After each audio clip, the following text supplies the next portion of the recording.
The attic was dark and dusty. Cobwebs hung from every corner. Four friends, Max, Lily, Ben, and Chloe, stood in the doorway. They were bored, just looking for something to do on a hot summer day.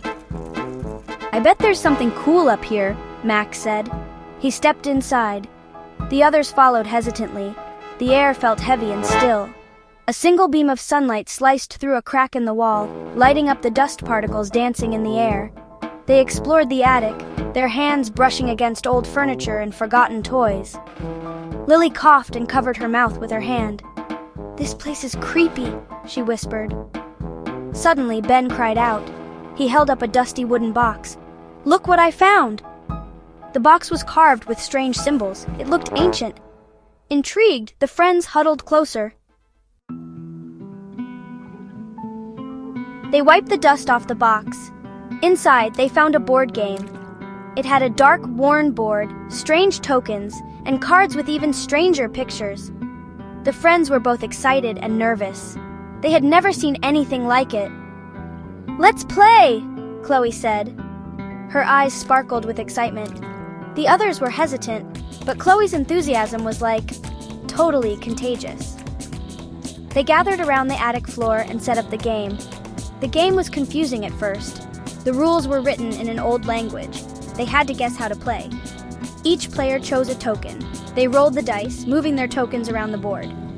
"This is kind of cool," Max said. He drew a card. It showed a picture of a spider. Suddenly, he felt a shiver down his spine. He ignored it and continued to play. The game progressed. With each turn, strange things began to happen. When Lily drew a card showing a fear of heights, the attic floor seemed to tilt beneath them. Chloe drew a card about being trapped, and the single window in the attic slammed shut. Fear turned to terror as the game seemed to come alive around them. The symbols on the board glowed an eerie green.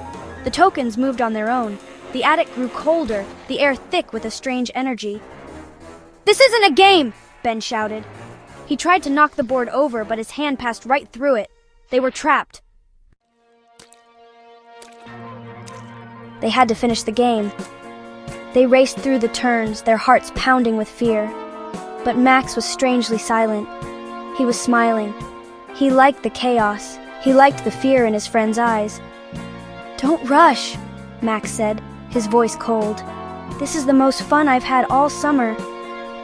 His friends stared at him in horror. He had changed. They finally reached the last turn.